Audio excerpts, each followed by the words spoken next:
छत्तीसगढ़ का बस्तर क्षेत्र माओवादियों का सबसे बड़ा गढ़ है।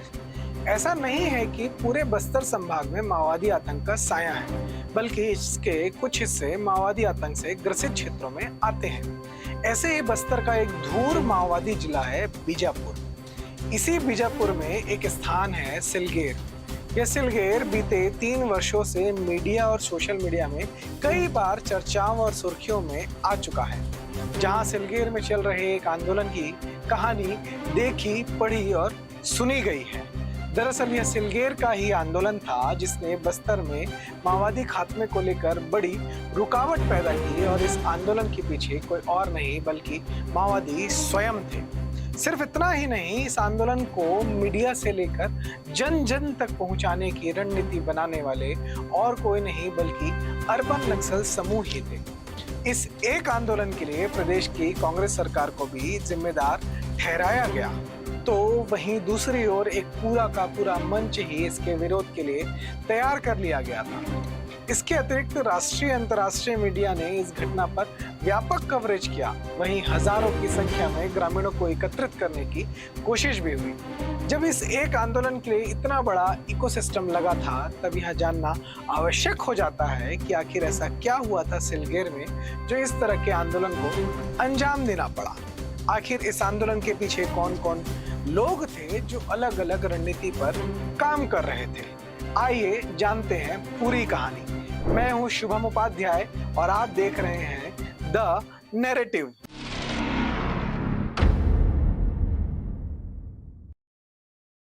सिलगेर छत्तीसगढ़ की राजधानी रायपुर से करीब 450 किलोमीटर की दूरी पर स्थित है।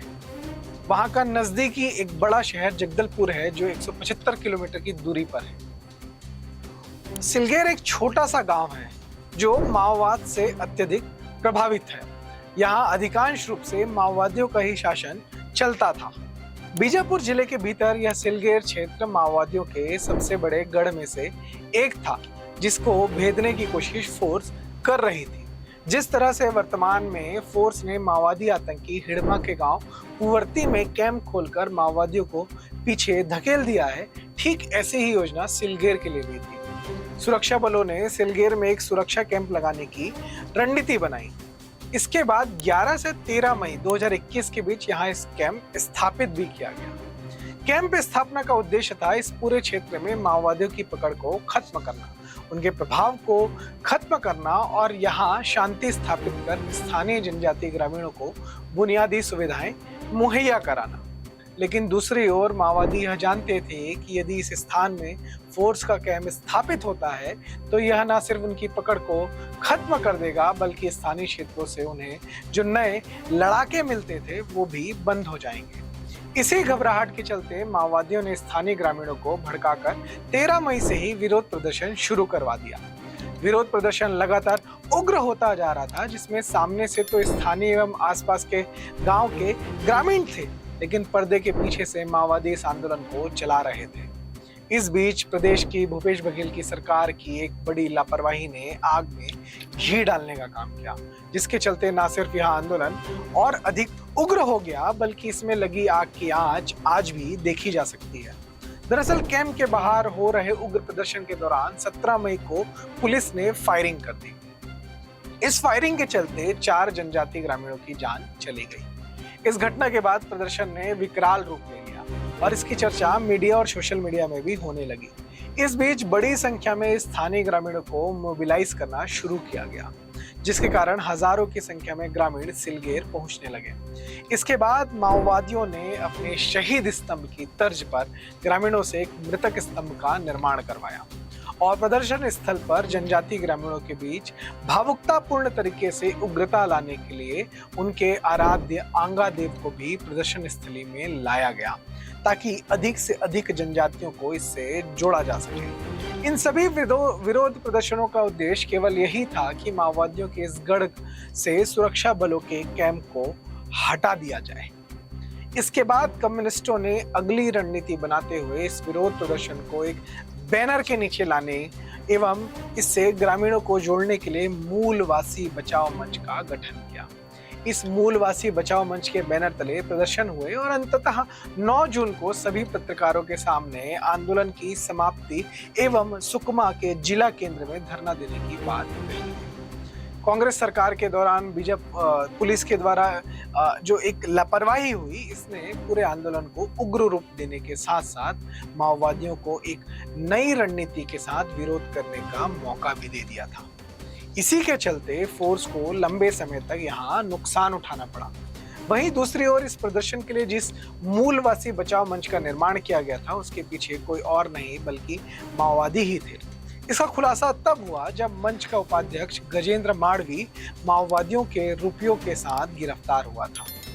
बीते वर्ष जब केंद्र की सरकार ने 2000 के नोट को प्रतिबंधित कर दिया था और उसे बैंकों में जाकर बदलवाने की बात कही थी, तब यही गजेंद्र माओवादियों के 2000 के नोटों के 8 लाख रुपए को बदलवाते हुए पुलिस के हत्थे चढ़ा था। सिलगेर आंदोलन के समय कम्युनिस्ट समूहों ने एक और रणनीति पर काम किया था, जिसने इस आंदोलन के प्रचार प्रसार में उन्हें सफलता दिलाई थी। यह रणनीति कुछ ऐसी थी कि पहले बस्तर के कई क्षेत्रों में माओवादियों के द्वारा करवाए जाने वाले प्रदर्शन बड़ी संख्या एवं बड़े क्षेत्र में होते थे, लेकिन सिलगेर से इन्होंने अपनी पूरी रणनीति को बदलते हुए आंदोलन के स्वरूप को छोटा करने एवं आंदोलन की संख्या को अधिक करने पर जोर दिया। इसका परिणाम यह रहा कि कई आंदोलन लंबे समय तक चलते रहे। वहीं पूरे बस्तर में संख्या के आधार पर आंदोलन भी अधिक दिखाई देने लगे। वहीं इन सब के बीच आंदोलनों का नेतृत्व करने वालों की संख्या भी बड़ी मात्रा में सामने आई। इन आंदोलनों में लोगों को जोड़े रखने के लिए माओवादियों की नाट्य चेतना मंडली के तर्ज पर बस्तर कला संस्कृति मंच की सक्रियता दिखाई दी, जिसने यहाँ नाट्य कार्यक्रम एवं नुक्कड़ नाटक के माध्यम से स्थानीय ग्रामीणों को माओवादियों की विचारधारा की ओर प्रभावित करने का प्रयास किया। कुल मिलाकर देखें तो यह सिलगेर का जो पूरा आंदोलन था वो माओवादियों, अर्बन नक्सलियों एवं कम्युनिस्ट समूहों ने मिलकर चलाया था, जिसका मूल उद्देश्य इस पूरे क्षेत्र में माओवादियों के गढ़ को बचाए रखना था।